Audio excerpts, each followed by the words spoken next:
नमस्कार, आप देख रहे हैं जनता की आवाज। मैं हूं आपके साथ पूजा यादव।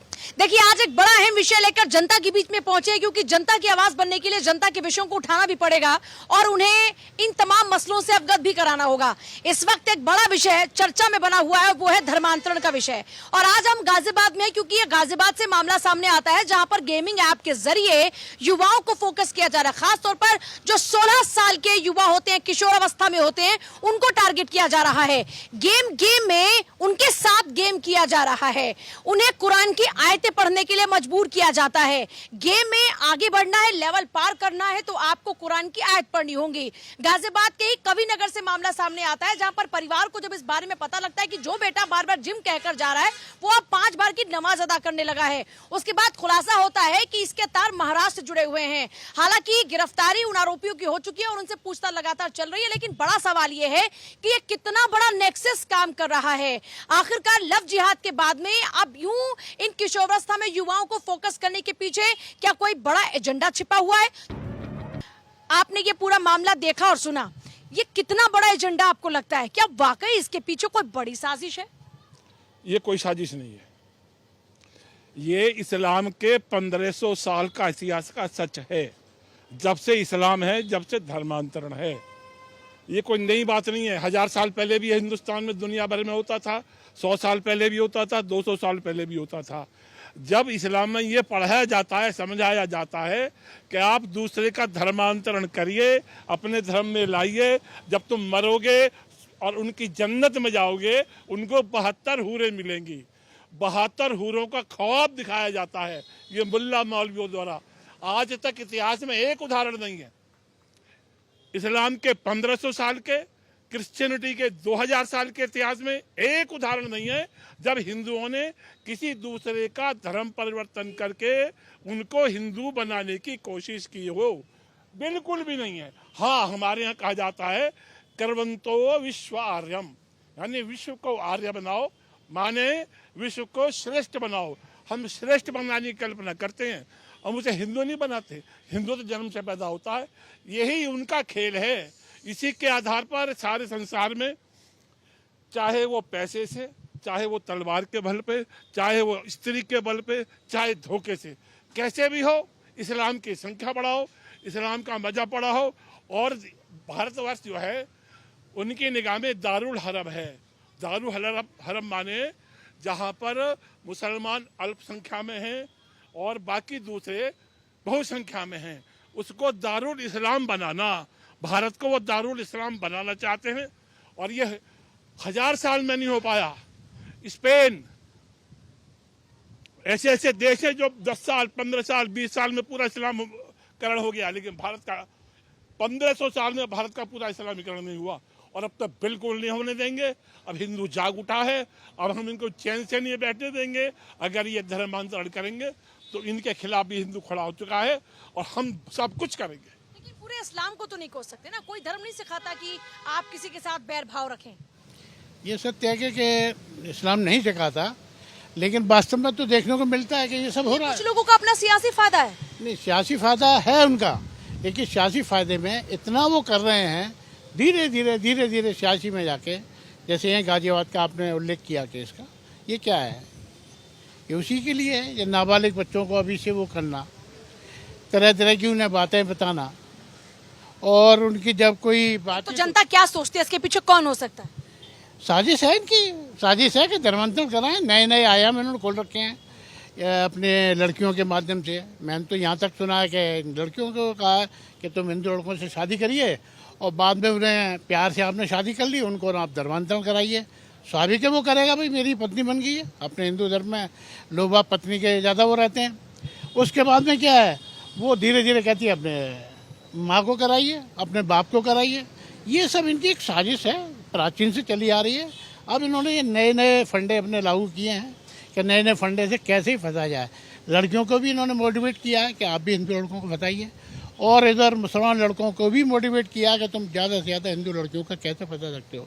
इनके लिए फंडिंग होती है, इतनी फंडिंग होती है कि शायद हमारा कोई हिंदू लड़का किसी हिंदू लड़की से अपनी कास्ट में भी करना चाहे, शायद वो इतना पैसा खर्च नहीं कर सकता उसके ऊपर। कहाँ से आ रहा है ये पैसा? मतलब अगर जनता की बात कर रहे हैं, जब जनता है, आप जन की बात कर रहे हैं, तो कहाँ से आ रहा है ये पैसा? देखिए ये पैसे का बताना तो बड़ा मुश्किल है, मालूम होता तो सरकार और हम लोग अरब देशों से आ रहा है सारा पैसा, लेकिन 100 अरब देशों से आ रहा है। ये जितने भी मुस्लिम राष्ट्र हैं वहाँ पर एक फंड बनता है, वहाँ से पैसा इकट्ठा होता है, वो भारत में आता है और बांग्लादेश में जाता है, वो पाकिस्तान में जाता है, पूरे देशों में जाता है। वो पैसा इसी काम के लिए लगाया जाता है। और हमारे साथ जिसे में ना चकात एक ऐसा युवा है जो खुद इस गेम को खेल रहा था। मैं जब आपसे बात कर रही थी आपने बताया कि वो गेमिंग ऐप पर आप भी गेम खेल रहे थे, क्या होता है उसमें? जी वो मेरे दोस्त ने एक ने भेजी थी लिंक, तो मैंने वो डाउनलोड किया। जैसे उसमें लेवल पार करने के लिए, ऐसे कुरान पढ़ने के लिए बताए गए थे। मैंने अपने घर वालों को तभी बताया तो उन्होंने बोल के एकदम मेरा अनइंस्टॉल करा दिया है। तो और भी काफ़ी मतलब आपके दोस्त भी फंसे हुए हैं इस गेमिंग ऐप के जरिए? जी जिसको अभी सूचना मिली है उन सब ने अनइंस्टॉल करने शुरू कर दिया है वे ऐप। मतलब लेकिन पहले नहीं पता था कि ये एक साजिश नहीं, है? पहले तो एक गेम के तहत ले रहे थे सब इसको, पर जब पता चला कि एक साजिश है इसके पीछे तो सब अनइंस्टॉल करने लगे अभी। हाँ, आप लोगों ने अपने बच्चों का चेक किया कि कहीं ऐसी गेमिंग ऐप में वो तो नहीं फंसे हुए? नहीं ऐसा नहीं, नहीं ऐसा ऐसा नहीं। आप लोग चेक कर रहे हैं कि बच्चे किस तरह के गेम्स खेल रहे हैं, क्योंकि बड़ा इंपॉर्टेंट हो जाता है कि माँ बाप इस बात का पता लगाएं। क्योंकि आजकल क्या है कि ये कोरोना के बाद से बच्चे के हाथ में मोबाइल फोन आ गया और मजबूरी हो गई है पेरेंट्स का मोबाइल उनको देना। ऑनलाइन जो बच्चों की पढ़ाई होती है, क्लासेस चल रही हैं, तो उस वजह से दिक्कत भी काफ़ी है। पर लगातार हम चेक करते रहते हैं। मैं गाजियाबाद में विश्व हिंदू परिषद का महानगर अध्यक्ष हूँ। मैं देखता हूँ कि लड़कियों को किस तरीके से उनके खर्चों को, उनके शौकों को बढ़ाकर और इस तरीके से धर्म परिवर्तित किया जा रहा है। और उसी चीज़ के लिए हम लोग सजग हैं और सतर्क हैं कि ये रोका जा सके हर प्रकार से। किस तरह से आप जान रहे हैं कि लड़कियों को उनके खर्चे बढ़ाए जा रहे हैं, मतलब ये कैसे पूरा फिर सबका पूरा जैसे कोई operation? लड़की कॉलेज में जाती है, सबसे पहले उसको मोबाइल की जरूरत होती है, दोस्तों की जरूरत होती है, कहीं आने जाने के लिए ट्रांसपोर्टेशन की जरूरत होती है। आजकल बच्चों को बड़ा शौक है कि पिज़्ज़ा खाएं, जाकर किसी न किसी रेस्टोरेंट में बैठें। बच्चे अफोर्ड नहीं कर सकते, लोअर मीडियम क्लास के बच्चे हैं, इसी चीज़ का वो लोग फ़ायदा उठाते हैं। और हर चीज़ का पैसा हम खुद देखते हैं, जब तहकीकात करते हैं उनको 40-40, 50-50 हज़ार रुपये बच्चों पर, लड़कियों पर खर्च करने के लिए दिए जाते हैं। तो यही सारा सबसे बड़ा कारण है। अच्छा, अब ये भी जानना जरूरी होता है कि आमजन सच में इन बातों पर यकीन कर भी रहा है? मतलब आप मानते हैं कि सच में ऐसा हो रहा है या फिर आपको लगता है कि ऐसा पॉलिटिकल एजेंडा है? नहीं हो रहा है सच में ऐसा। जैसा मतलब मैं जैसे मूवी देख के आया था केरला स्टोरी, तो उसमें तो यही दिखाया था।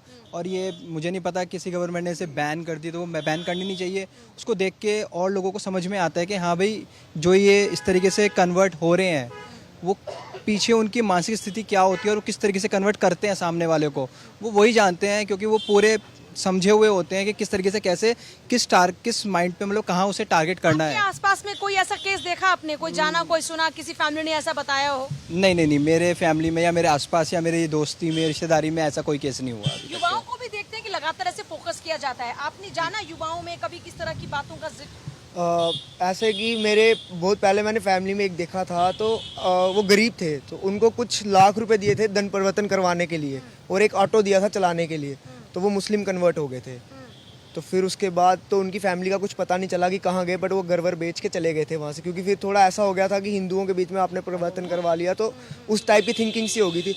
और इस विषय के ऊपर जो मेरा मानना है कि पहले जो था इनमें एक से ज़्यादा शादी कर लेते थे, तो योगी जी ने जैसे वो बंद कर दिया, तो वो अभी ज़्यादा नहीं 2 साल ही हुए हैं, तो उसके बाद अब नए एजेंडाज लेके आ रहे हैं। शादी को बंद नहीं किया योग नहीं, अभी शादी नहीं, एक से ज़्यादा शादी को बंद कर दिया कि आप अभी ऐसा कोई कानून अभी नहीं है। जरा गौर कीजिएगा कि किसी भी धर्म में बांटने की बात कभी नहीं होती। लेकिन एक चीज हम जान रहे हैं, जैसा यहाँ पर बताइए कि कमजोरी, कोई गरीब है तो उसको पैसे का लालच, उसको रोजगार का लालच, उसे एक आर्थिक सहायता दी और आप कन्वर्जन करा रहे हैं, तो कमजोरी का फायदा उठाया जा रहा है। वो इमोशनल हो, वो चाहे आर्थिक तौर पर हो। जी बिल्कुल, फाइनेंशियली उनको देखिए कि एक तरीके से मतलब उनको इस चीज़ के लिए उनकी मजबूरी का फ़ायदा उठाकर पैसे से सपोर्ट करके और करके इस तरीके की चीज़ों से जो है इस्लाम को ज़्यादा फैलाने की कोशिश कर रहे हैं।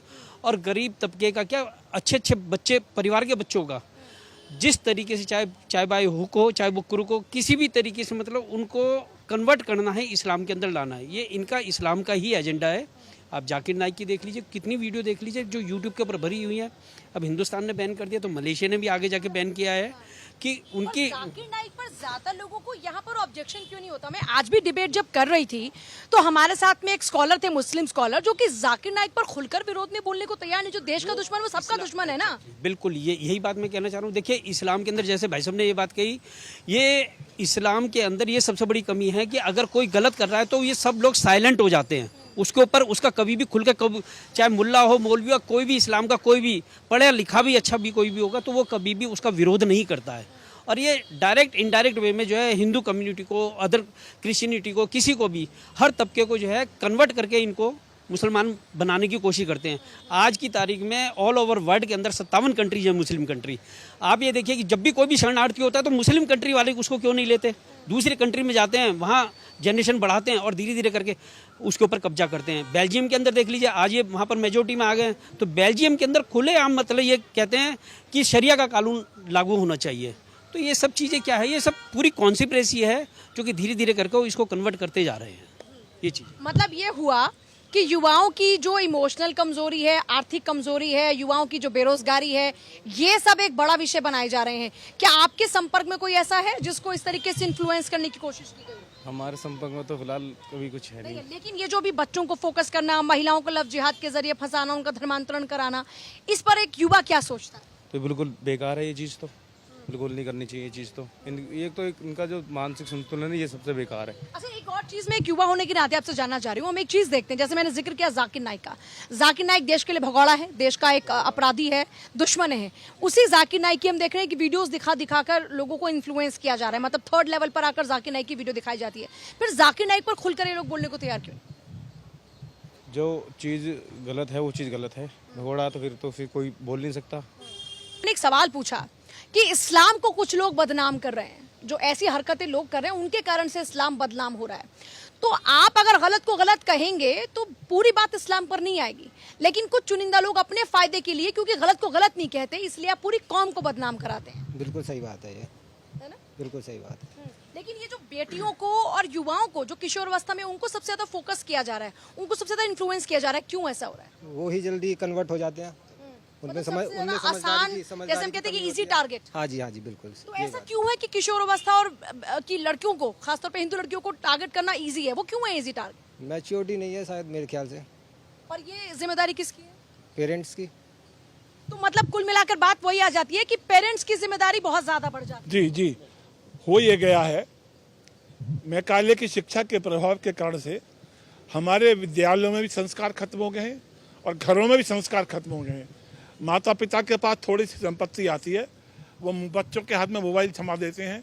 मेरी पूरी उम्र गुजर गई, बुढ़ापे में मोबाइल मिला मुझे, मेरी कमाई का। तब मोबाइल नहीं होते थे, रईस बच्चों के हाथ में मोबाइल थमा दिए, वो करेंगे क्या? संस्कार घर में है नहीं, पूजा आरती हवन घर में होता नहीं है, अपने महापुरुष, अपने इतिहास के बारे में हम बताते नहीं हैं, तो बच्चे सीखेंगे कहाँ से? वो केरला स्टोरी में जो अंतिम वाक्य है कि पापा तुमने मुझे क्यों नहीं बताया सब कुछ। आप जैसी कोई लड़की थी ना, आप जैसे कोई युवा समझदार होशियार लड़की थी ना, जिसके साथ ये सब किया गया। अगर बच्चों का संस्कार घर में होगा, वो माता पिता ही नहीं पढ़े, जब उन्होंने ही नहीं पढ़ा तो बच्चों को क्या संस्कार देंगे घर में? घर में संस्कार जरूरी है। हमें हिंदुओं की कमजोरी है, हमें हिंदुओं को समझना पड़ेगा। और अगर संसार के अंदर हिंदू न रहा तो आप ये समझ लिए संसार अराजक हो जाएगा भयंकर रूप से। आज सारे संसार में हिंदुओं का सम्मान बढ़ रहा है, इस्लामावलंबियों का, मुसलमानों का सम्मान घट रहा है। उनके बारे में आतंकवादी शब्द आता है, हिंदुओं के बारे में नहीं आता। नहीं, लेकिन आजकल तो हिंदू कट्टरता है और ये सब बातें आजकल ये सारी आ रही हैं। आजकल ये भी तो है, जैसे पहले ये कट्टरवाद इनके लिए जिक्र होता था, आजकल अंतर्राष्ट्रीय स्तर पर ये वाले विषय भी सामने आ रहे हैं। सवाल इस चीज़ का है, बहुत सारे विषय हैं। जैसे मेरा एक सीनियर सेकेंडरी स्कूल है CBSE का, मैं गाजियाबाद में चलाता हूँ। लड़कियाँ मेरे यहाँ पढ़ती हैं, अधिकतर लड़कियाँ 10th के बाद में उनके पेरेंट्स नाम कटा लेते हैं। वो इतने पॉजिटिव क्यों हैं? उनको इस बात का क्या खतरा है कि लड़कियाँ उनकी बिगड़ जाएंगी? मतलब हिंदू लड़की है तो ठीक है, उनके लड़के खेल सकते हैं, उनकी जिंदगी से भी खेल सकते हैं। अपनी लड़की को 8वीं के बाद 10वीं के बाद में नाम कटा लेते हैं। क्लास में आते हैं, रूम में चेक करते हैं कितने बच्चे हैं, कितने लड़के हैं, सारी चीज़ को। मतलब अपने लिए तो आपका धर्म है, अपने लिए तो आपके सारे नियम हैं।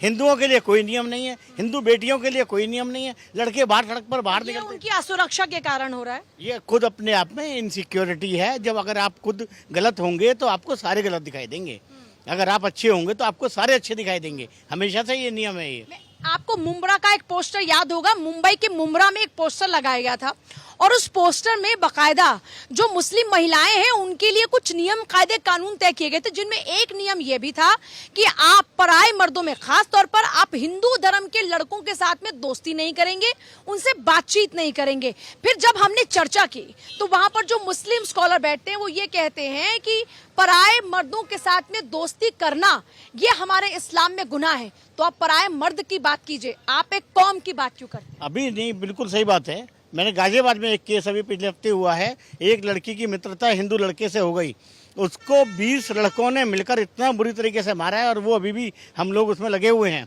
हमारा संगठन अभी लगा हुआ है। रिसेंट में ऐसे कई केसेस सामने आए जहां पर बाइक पर किसी भी लड़की को बुरके में देख लिया तो उसको पीछा करना शुरू कर दिया, उसका वीडियो बना। बिल्कुल बिल्कुल बिल्कुल, ये लगातार चल रहा है। ये वो बिल्कुल बहुत ज्यादा ध्यान रखे हुए हैं और लगातार पोस्टर लगा रहे हैं। उन्होंने अपने क्षेत्र में लगा भी दिया कि कोई भी लड़की किसी हिंदू लड़के के साथ में अगर दिखाई देती है तो उस लड़की को भी देखा जाएगा और लड़के को छोड़ा नहीं जाएगा।